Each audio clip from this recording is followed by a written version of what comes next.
We get 500 million transactions a day. And out of that 500 million transactions every single day, we get 500 billion with a T signals out of it. So we could see all the good, bad, and ugly that's happening across all of our customers globally.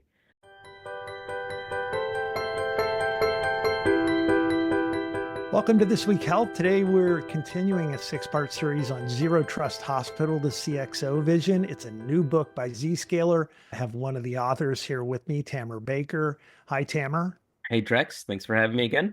Tamer's a healthcare CTO for Zscaler. I'm Drex DeFord, president of Cyber and Risk at This Week Health and the 229 Project. Welcome to the show. We got a lot of stuff to talk about. We've been through a couple of episodes already. A lot of great insights on what Zero Trust is, what it isn't, some of the challenges, some of the other stuff. Today, we're going to talk a little bit about the anatomy of a breach and the stuff that's happening in healthcare and how Zero Trust can help make that better for healthcare organizations. Yes. How about if you walk me through the typical stages of a breach and how Zero Trust can help at each of those stages? Again, I like to use analogies, and I think in the last episode we used the analogies of Netflix and DVD players, right? Yeah. Let's use an analogy of a bank robbery to start this. How does a bank robbery occur?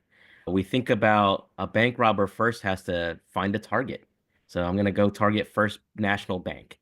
They find all the different branches of First National Bank and they look for the weakest link, right? So they're going to go see every branch out there and see which one's the weakest link.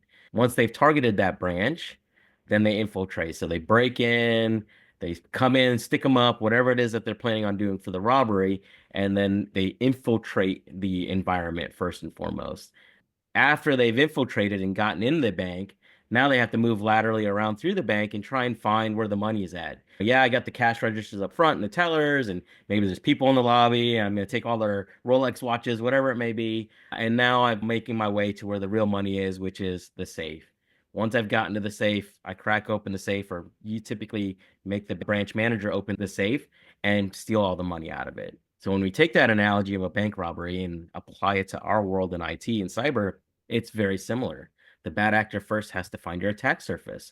They look for you. They find you all over the internet, right? So all those things that internet expose, they're going to find you. Once they've targeted you, they can find all the different ways that you're available all through the internet. After that, they're going to infiltrate you. So this is where they're going to do phishing. They're going to do malware installations, whatever it is that they're going to do to compromise you. So step 2 is to infiltrate, to get in and compromise you. What's step 3? I've attacked some poor user's laptop that doesn't give me anything. I need to move laterally throughout the environment. So throughout your network environment that's super hyper connected, I can quickly and easily find the high value targets and escalate privileges and move laterally throughout.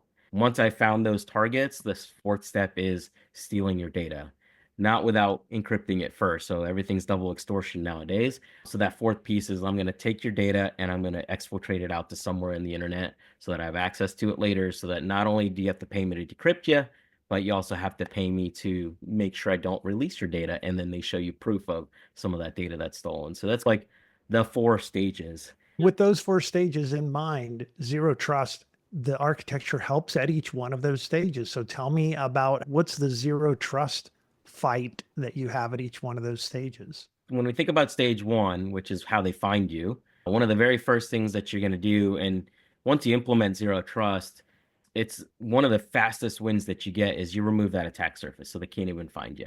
It's an important and critical step because it minimizes so much risk to remove those externally IP exposed surface area. It comes to the point to where when they get to stage 2, which is phishing, malware, all the other attacking of the users and endpoints, even if I have phished your credentials, Drex, if I can't even find a server to log into those credentials, whether it's an application, security appliance, whatever it may be, those credentials become useless to me as a bad actor. Because your access for that particular credential is so limited because the architecture has been designed. We talk about blast radius. That's what you're talking about when you talk about blast radius. So blast radius goes into that as well as stage 3 of the attack.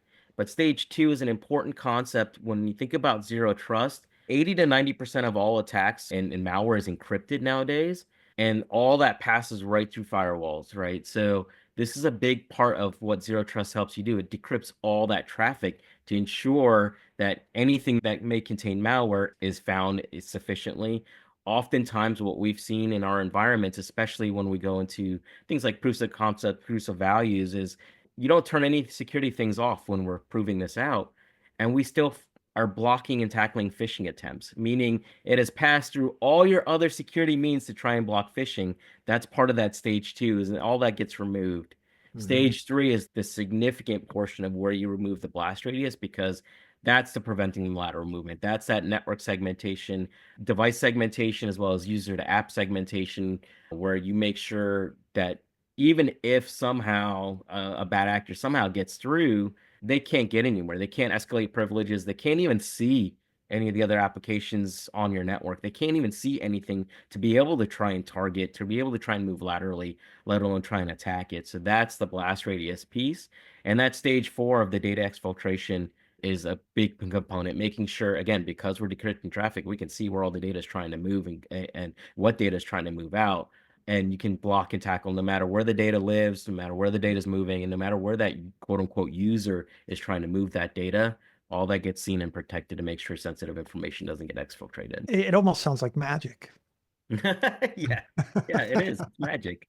You also, as a result of all of this, have a lot of insights into the bad guys and how they work and the ways that they attack and move. What are some of the most common attack vectors in healthcare if you were just taking a step back and looking at that? The beauty of our platform being, like I mentioned before, like a Netflix in the last episode, is that we get a ton of traffic. We get 500 million transactions a day, billion with a B. And out of that 500 million transactions every single day, we get 500 billion with a T signals out of it. So we could see all the good, bad, and ugly that's happening across all of our customers globally. That also gives you the cloud effect. So as soon as one bad thing happens anywhere, we're helping everybody. We're updating our security policies. About 250 million policies get added every single day, security policies, without you having to lift a finger. Number one and number two attack vectors today. Phishing, of course, is still a very popular attack vector, and that they're getting much better with it because of the use of AI on the bad actor side. And number two, they're attacking security appliances directly. That has become one of the leading attack vectors. And if you've read about all the attack vectors last year from all these things that have happened, the big news splashes that have hit, they're coming straight onto those security appliances that are riddled with vulnerabilities constantly. We Mhm. don't have to name names, but there are companies that have been acquired very recently, and their security has been hard to keep up with. So when you think about zero trust, and the number one and number two attack vectors we come into that picture is one, those appliances that are being attacked directly, just take them off the internet. You can oftentimes replace VDI and the likes with zero trust, where you don't even need them online at all anymore.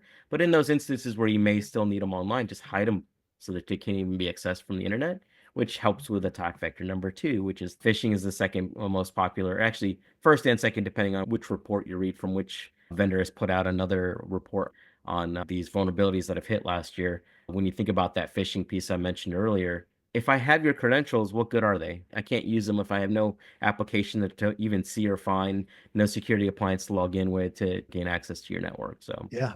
So the other part that I want to dig in on a little bit because I find it fascinating is that we talk about information sharing and the things that we share with other health systems to help them be better prepared or not be attacked. This Zscaler ecosystem that you've created actually creates a situation where there is a community protection that happens just because you're part of that ecosystem. As you see across tons of customers all over the world, not just healthcare customers either, but other commercial right, customers, bad things start to happen, you catch it and kill it. Other Zscaler customers get immunity from that, right? They right. get the updates and the information that kind of keeps them safe.